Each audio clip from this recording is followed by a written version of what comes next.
tell me the dream of you as a mom. Who are Right. you? You would describe that to me. Uh-huh. You would connect emotionally with that mom you want to be. Most likely you would shed some tears because that usually happens at that moment. Yes, Because yes. you would really connect authentically with the mom that you dream to be for your girls. Then we'll talk about. Being a mom means juggling several balls, and damn, it's tough. Whether you're a stay-at-home mom or corporate mom, a biz mom or a dad mom, being a mom is a tough job. And I'm so glad that my guest today is a mom of three boys who is a life and a business coach, and she uses her coaching skills to navigate through motherhood. Meet the brilliant Dasha Okonji. Hi, Dasha, and Hi, everyone. welcome. Welcome to the Ask Me Anything session here in Get Coach. It's so lovely to have you. Oh, thank you for having me. Real pleasure to be able to be here and share some tips that I hope for others will find useful. I'm sure, yeah. Yeah, considering especially that you have a wee baba to look after and you made time Yeah. to be here with us. That's awesome. Now, Dasha, you know that I am well into this personal development journey, right? And I'm lucky to actually learn from a lot of coaches that I interview on this platform. Um, but what had never occurred to me was that I could use all these tips and tools that I was learning for my Mhm. business and, dealing with life to being a mom, Mm. right? So it was a big aha moment for me when I looked at your Mom on Mission program. And I was like, oh my God, it had never occurred to me to be an empowered mom, to use these Mhm. tools to empower myself as a mom. So I was so excited to talk to you all about that. Yeah. But before we begin, tell us a little bit about your backstory, because I know you've been a corporate girl. So, what led you into coaching? And give us a little backstory about yourself. Okay, I'll try to keep it brief. So I first encountered coaching when well, actually it's on my website as well. I went to speed dating event and I accidentally found out about coaching and I tried it. And I went to work on my career and finance at the time. I mean, I was in my 20s. I was working for a big advisory firm. I was doing really well in my career. I had friends, I had time, I had, fitness goals I was achieving. It was really great. But I was missing a sense of sort of purpose in my life. So, and I was single, I'll say that too. That's why I was in speed dating. So I tried coaching and I worked on a few areas and I did achieve what I needed. And then I sort of left it. And then I went back, sort of dipped in and out of coaching. And I mostly did group coaching programs that I was part of. So I stopped working one-on-one with coach for a while. And then fast forward, I don't know, nearly 10 years, I was packing my things to go to London with my by then husband. And I found a piece of paper that was my first work with my coach, where we looked at all the areas of my life and, it had my goals. And I looked and I was like, my goodness, I actually achieved all of that. And I Wow. just had this really deep sense of fulfillment, like looking at the past decade and thinking, actually, it is because of that time that I worked with the coach. It was that moment, sometime in 2015, when I decided, actually, I want to make that my profession. I really want to share that with everyone else. And then when we moved to London, my husband was so caring. He said, you know what, don't look for a job, just do what you want. Love So I trained with the largest European academy to become a professional coach, because I really believe that even though I can use my life experience and what I've learned in coaching over the years, it wouldn't have been the same, because it's my life. It's what I'm good at. I'm not good at your life. You know what I mean? So I really wanted to invest in it, take time to get the skills, to get the knowledge, to be trained, to be a coach, so I can really work with others and give them the value that they need. So that was my decision, and I started my business, my practice in 2016. And I at some point made a decision to not go back to my corporate career and just really focus on coaching and offer it to others. Right. Wow. That's a really beautiful story, especially the Mm. fact that you experienced it yourself and you wanted to share that experience with others, and that's what led you. That's a really awesome story. Right. And let's now get into the mom side of things. uh, because I am being a mom, I think I'm more excited with talking about the challenges that you face as a mom and how to use the Mm, coaching skills into motherhood. So, Dasha, what does it really actually mean to be an empowered mom? How, yeah. yeah, how would you say that? Because I know the term empowered woman, and I'm like, yeah, with empowered woman, I say it gives me the choice to do what I want to do, right? So if Mm-hmm. I have the choice to not go back to my corporate job, and I've made a living for myself where I don't have to go to a corporate job, I feel like, yes, I am empowered, right? But Mm. with being a mom, especially mom to like 2-year-old who talks back like crazy, what would define being empowered? Yeah. See, I think the word empowered is used so much that I don't know how many of us actually step back and go, hey, what does this actually mean? Yeah, yes. So if you look at the definition of being empowered, for me, the two key things stand out. It's having the confidence and having the ability to make the choices and to take the actions that you need. Mm-hmm. So the confidence and the ability. And that's what I mostly coach on. So I think becoming a mom it's like having you as a person before you were a mom and then adding on to that. You add a different area of your life and you add a different aspect of your personality and you develop into a mom, right? As your child grows, you develop. You have another kid, you develop again. It's that kind of thing. So for me, it's about being an empowered mom, is being a mom who is confident in her role and feels that she can make the choices that she needs to make to be the mom that she wants to be. The mom that you really dreamed of being when you were a kid yourself, or when you thought, oh, well, I would like to become a mom. And you probably had images or ideas of how you want to be with your kids. And I work with women, and I myself, this is how I developed my program. I myself found myself really overwhelmed. I mean, there was so much to do, not just it's not always that you're just there with your baby or your child. And then, as you said, you have to take care of so many other things and, just your day-to-day tasks and taking care of their needs and all the laundry, all the housework, all of those Yeah, things. yeah, yeah. And you're still trying to be a good friend. You're still trying to be a good partner. And, I threw in work into that. So I was like, okay, now I have that aspect as well. And I think it's really about finding that thing within that gives you that confidence of who you are as a mom, with that sort of extension to your sort of old personality, the pre-mom personality, Yeah. and being really clear on the choices that you need to make daily. And those choices can be around the actions, or they can even be around your attitudes. Right. Like, who do you need to be when you wake up? Who do I need to be today? Do I need to be a strict mom today? Or do I need to be a fun mom today?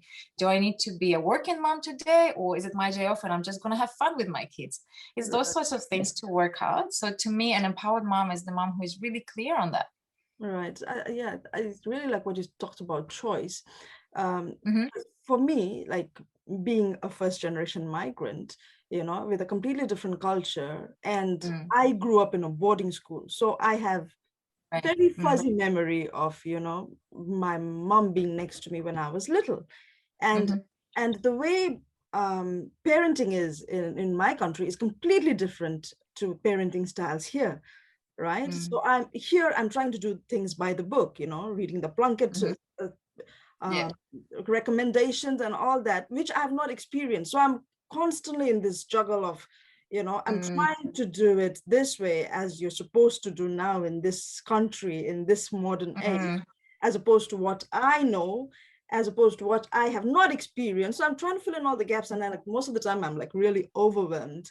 Um, but yeah, and I really like what you say about having that choice. But so how would you do it? Like, okay, I suppose for me, I said, okay, today I want to sit down and, say like what, like you said, what I want to be, have that choice.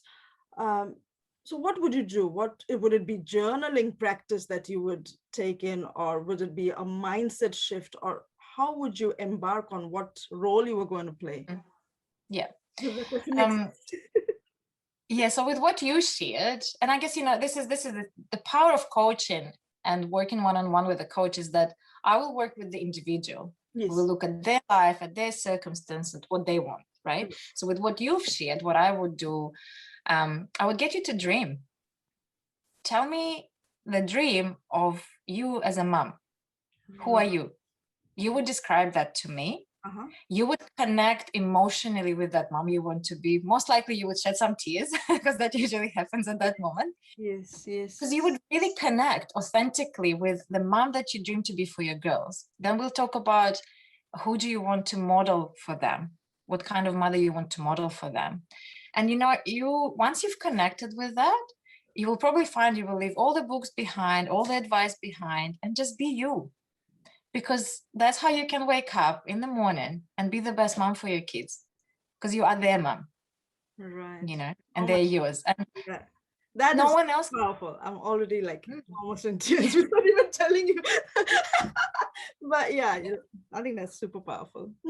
And of course, we will work out other things. We will work out, okay, so what are the attitudes that you need to have to be that mom you want to be? And like I mentioned before, it can be fun, it can be more caring, it can be more patient, gracious, all those things will come up. We'll work out what it is that you want, and then we'll step back and go, okay, so what is happening today? What is stopping you from being that person that you want to be? And then we'll work on those things to remove the barriers, to remove the thinking that is stopping you, remove all the obstacles stopping you from being that person. And it might even get into things like for me personally, definitely, it was just dealing with the housework. I had to find systems that meant I wasn't doing housework all the time, that I could actually be there with my kids. Yes. To create those moments of connection that will mean that they remember me as the mom I want to be. Yeah. So, there will be practical aspects, there will be emotional aspects to work on. It may involve investment in some things. My best investment was an Roomba, the one that vacuums the Oh, house yeah. for me. It's practical things, right? But they do matter as a mom. Yeah. As Yeah. a working mom, they matter. As a stay-at-home mom, they matter. Yes. Yes. So Totally. it's working out your personal circumstances and what's in the way to get you to be the mom that you dreamed of and to love that life that you're living right now in the moment with your children. Right. Oh, that's really powerful. Yeah. While I'm like almost in tears, I'll share with you an incident. And Yeah. so my elder one, she started school this year, right? And my two girls are just 2 years apart. So Mm-hmm. the day my younger one was born, overnight, I just felt like the older one just became a lot older. She was like all of a Yeah. sudden, she grew up overnight. Yeah. And we're expecting a lot of things from her, like don't touch the baby, don't do this, don't do that. Yeah. Um, uh, and and this year she started school, and I was like, oh my God, I missed that 3-year-old her, 4-year-old her, like Mm. it just whizzed by because I've been just so busy being busy, Yeah. you know. Yeah. What would be advice to, I know we like cherish, like savor every moment of them. Like how would you do that to be in that moment, to slow down that transition? Yeah. That's a good question. Obviously, I'm dealing with it myself, having a third baby, and now my middle one is suddenly big. He was a Right. baby like 5 months ago, and now we have a 5-month-old baby. But I think one of the things that through coaching tools, what we could do is sort of get you to a space of being present. I had a beautiful session with a client once where we were actually in a cafe. It was really busy. We just decided to do face to face, which I normally don't do. But she was like, oh, really, I really feel like it needs to be face to face. So yeah, it was so busy. And I said, learn to be present. It helped that we were so busy because she just needed to be like in my eye, look into my eyes and really being with me and hearing every word that I was saying. It's a practice because it means that you need to stop the chatter in your head and all your feelings. You just have to stop. And she was like, how do I stop it? You just stop. It takes practice. It does take a lot of practice to learn to stop. I guess some people use meditation, but I guess even as you meditate on something. Yes. Whereas what I get my clients to practice is complete silence, nothingness for a moment. Because in that nothingness, you can start to create something really beautiful for yourself and for the person in front of you, be that your child or your spouse or your business partner, whatever. Mm-hmm. That's a moment when you start to create a relationship and get the results that you need. because Right. you are really powerful because you are with that person Yes. fully. Yes. So I think, for you, if you were, if that was coaching around how you make those moments with your children, what I find that most often works for moms is pre-planning their day, pre-planning their week, pre-planning their months. We actually usually do 3 months sort of planning, but a really detailed monthly plan. Right. What it does to your brain, it tells your brain, once you learn to trust your plan, that's the key. You kind of plan it for a bit, see how it works, find your sort of find what works for you really well, because people use different types of planners and that kind of thing. But once you work out your system, so to speak, of planning, then like in that moment when you say pick up your kids from daycare or something, that you've thought about what needs to happen from then on. You've got your dinner prepped, or what you're making for dinner, and you sort of your housework is scheduled, your business tasks are scheduled, so that you've scheduled that time with them and you're just there with them. And that's how you pause, and that's how you retain those memories. It's not just a sort of a haze of been here with them and been there with them, but it's actually being there with them, and you really create those memories and they really stay for you, and importantly for them. They really remember, actually, mom sat down with me and read books. Mom didn't just give me a book and went to cook dinner. She was there. Right. And I think for me, I found that with moms, especially the moms that feel overwhelmed, it's sort of putting it on paper or, in your phone, but sort of taking it out of your head almost, and knowing that everything is taken care of. And this is the block of time for you, specifically for your children. That really helps with that. And I Right. think with a sort of connection and slowing down the time, if you like. Yeah. And the thing is really You're self-care, always in a rush, isn't it? Like, it's the morning rush, then it's the bedtime rush, then it's like get into the car quickly rush, and we are yeah, like doing rushing on everything. And I think yeah. a lot of moms like me suffer from that guilt, the mom Mm, guilt, right? Like, so it's when you're working, I think you're guilty that you're not with your children. And then yep. with your children, you're guilty that you're not working. So anyways, we're all gonna, you know, Yeah. dive into this mom guilt pool. Yeah, how would you, what do you do about mom guilt? I mean, I'm sure there Yeah. is no, like, answer it and one pill and that solves the problem, but Yeah. how do you manage mom guilt better? Mm. I really get my clients to work out what is most valuable, like to work on their values, right? So what is most valuable to you in this season of life? And for example, it could be actually like it's a realization, because people move through life so quickly with the kids. It really, time really speeds up once you have kids, right? And like you say, you're always busy with something. Yes. So in the sessions, I get my clients to really slow down and go, okay, what are my values right now in that season? And sometimes it may be just even a 3 month timeline, or it may be 5 years, until the kids are at school, for example.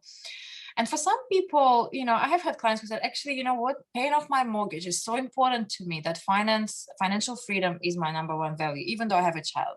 So we go, okay, so how are we going to work about your relationship with your work, with your time, and with your child? So how are we going to start balancing those things? And it really works for them, again, that scheduling of time with their child, so they can switch off work mode for a bit, really be with their child, go back to their work mode. Other moms say, actually, yeah, I don't want to do all the other stuff, I just want to be with my kid. So we go, okay, so what is your guilt then about? And quite often for them, funny enough, it's sort of guilt that they're not being the mom they want to be. It's Okay. about losing patience with your kids, raising your voice. And mind you, I've done that myself. I know that firsthand. Yeah. It's about those things, or not being fun enough. So I Yeah. had this one client who her kids were different. One wanted to be indoors, one wanted to be more outdoors.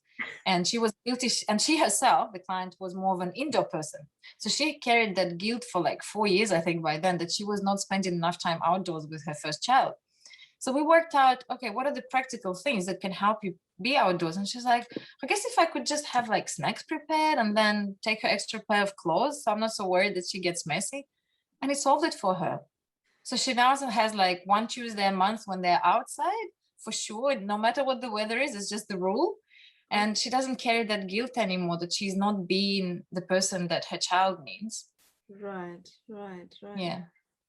Yeah, just having, like, I think, yeah, it comes down to planning and having systems in place, and yeah, you following through. Um, But Yeah. firstly, understanding what it is that you need, again, authentically, I think for me, it's like values, priorities, actions.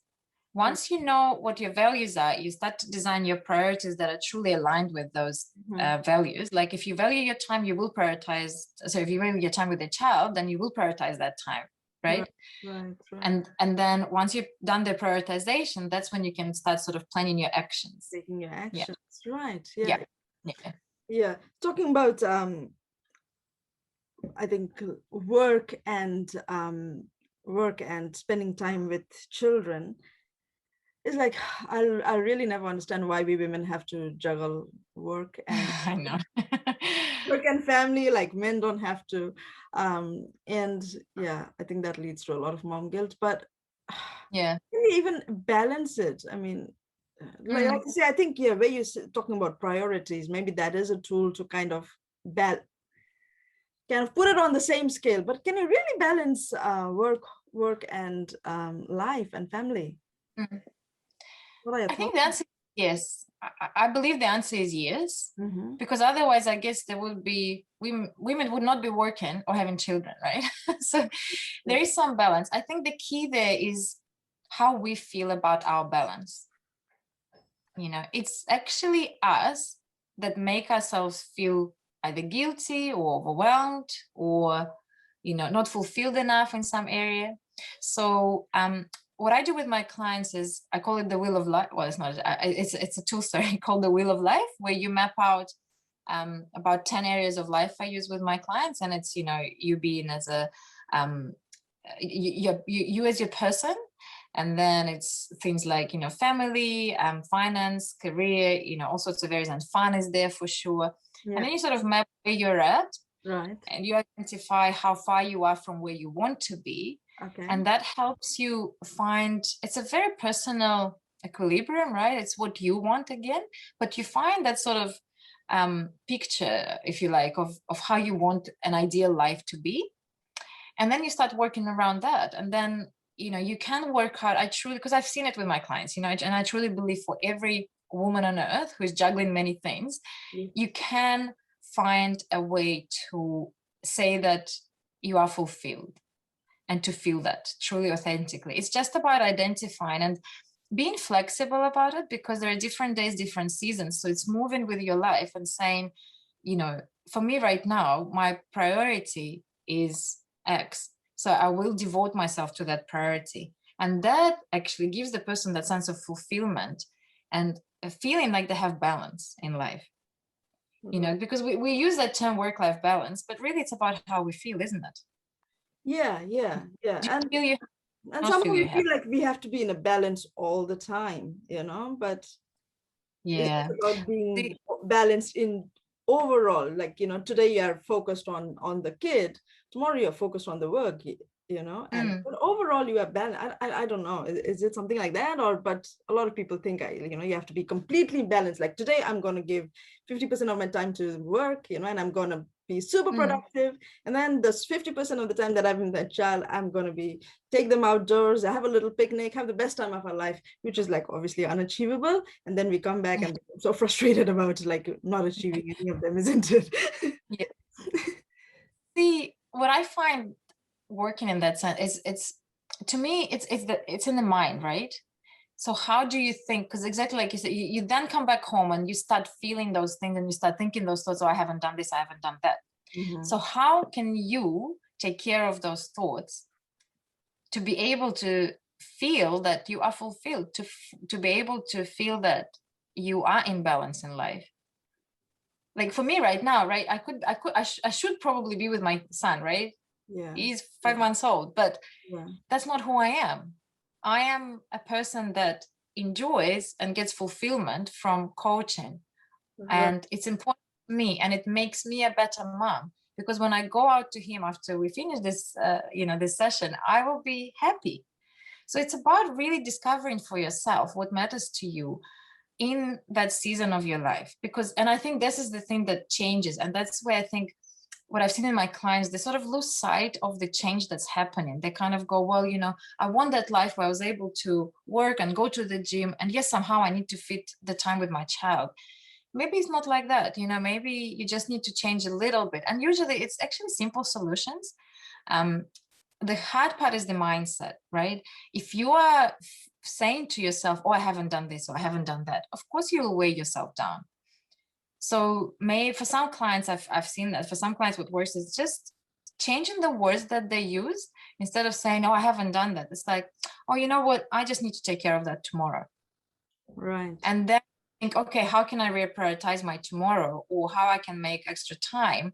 Not make extra time. We can't really make extra time, right? It's 24 hours a day. But how can I make room for what I need to do? Right. And that works.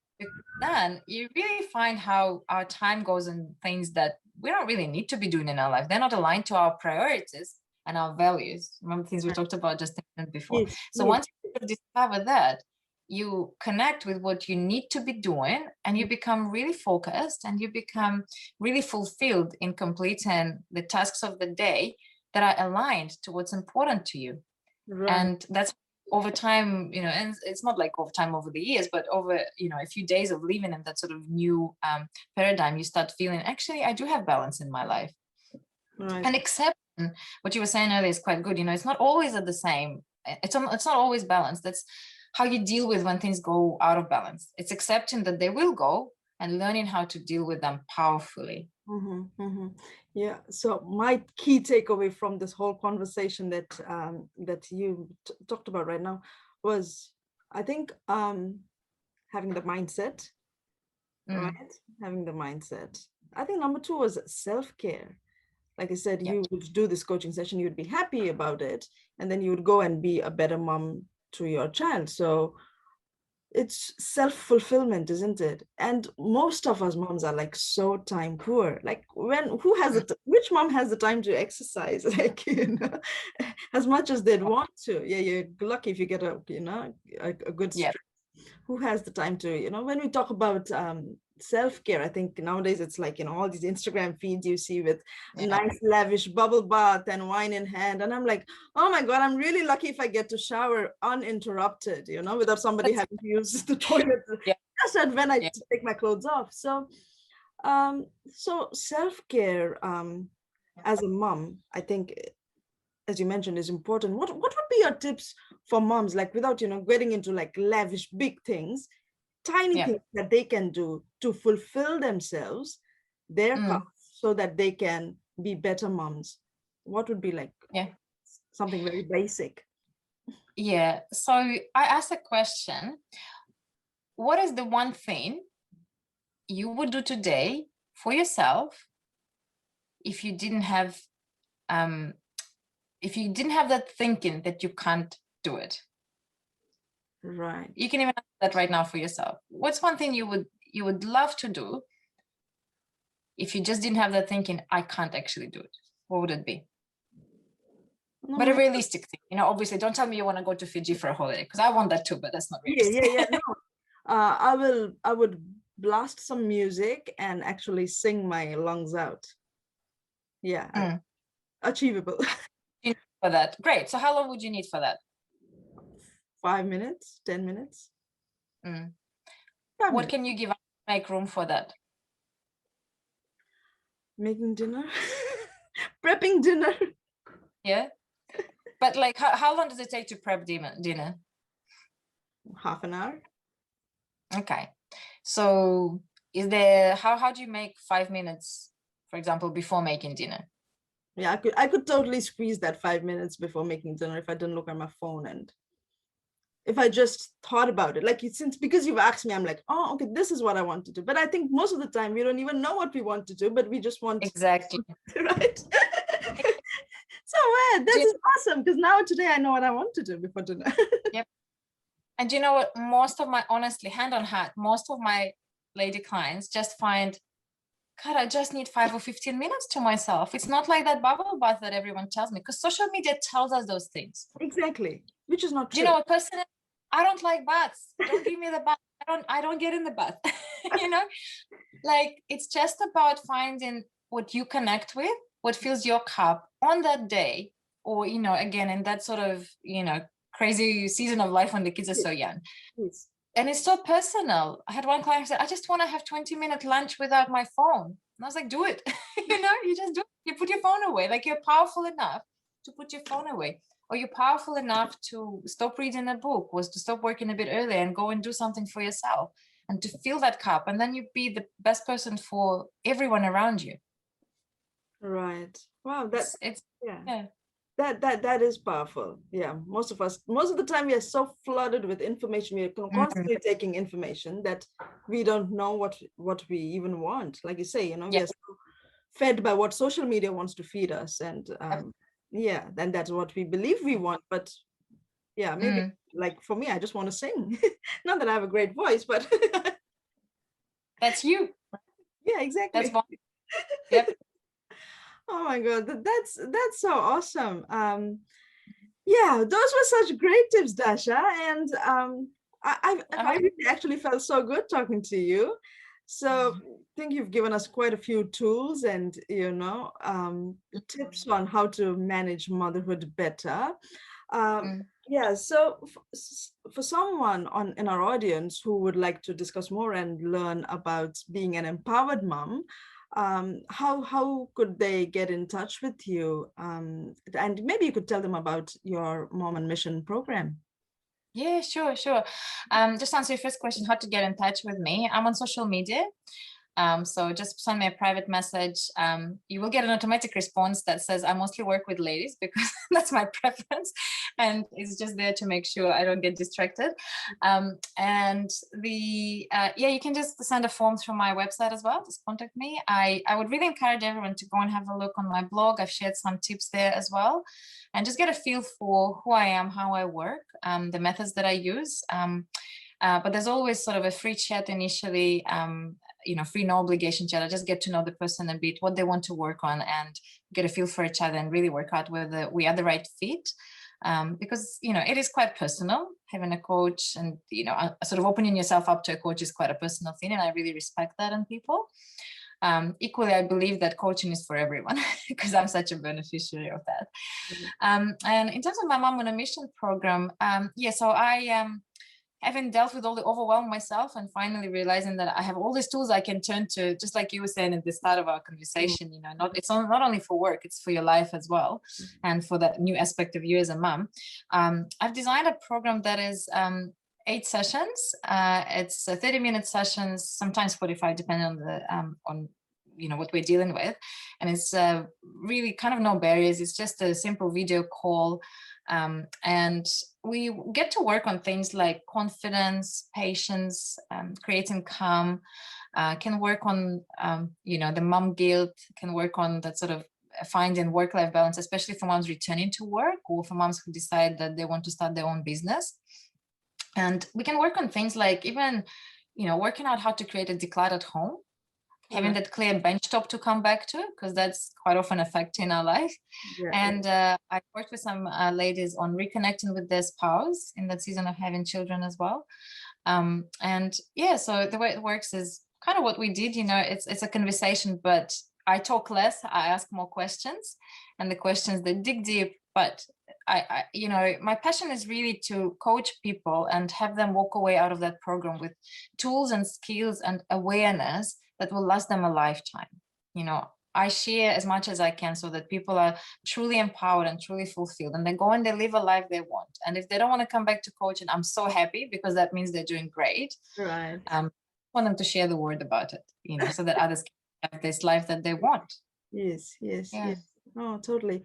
And a lot of moms that, like within my friend circle, I've told them, oh, would you like to go for this? A coaching session, and they say like, oh, do I need to, like, I don't have the finance for it, and a lot of people find coaching expensive, but at what cost, so what would be your thoughts on that for people who find coaching too expensive? And that's the main barrier, like you said. I think people would be quite keen to maybe try it out, but thinking, as moms especially, we're kind of wired to be really nurturing and selfless. Once we become moms, I feel like it's the next level of the selflessness. And we think of it usually when we make a finance decision for ourselves, we think, okay, what could I buy for my kids for that money, right? And I do that too. Like totally. The question there is, and I can't fully put a value on that, but what is the cost to you and your children of you not being a fulfilled mother, of not being the mother that you dream to be? How much is it going to cost in how they're going to remember you? How much is it going to cost in you not being there for them? You know, and in practical terms, think about your investment in coaching as a percentage of your annual income. Don't think about it as an expense, because that's truly an investment. Yeah. Working on things that matter to you and creating a life that you love is an investment. So how much is that in percentage terms? And most people will just, I mean, I really don't want to downplay that, you know, people are in different financial positions, absolutely. But it usually is a small percentage of an annual income. Sure. So that's what I would say. Right. And that's how I have decided about having coaches myself. Once I flipped it from expense to investment, it's a very different thinking process. Right. Yeah, I think you hit the nail with saying, you know, at what cost, you know, for your, would you be the dream mom that you imagined yourself to be? Because once the kids grow old and you cannot be that dream mom, that time is gone. Then you can't buy it, right? Like you can't say, okay, now I'm ready to, you know, and now I have the money, and I'm ready to invest, but then the time is gone. So I think that was very powerful. So it really struck chord with me. And I'm sure it did to our audience as well. So again, thank you so much, Dasha, for your time. And I better let you go before your rebound is missing you. And yeah, thank you so much for being here and talking to us and sharing all these tips. Thank you. Oh, thanks so much, Vana. All right. Bye.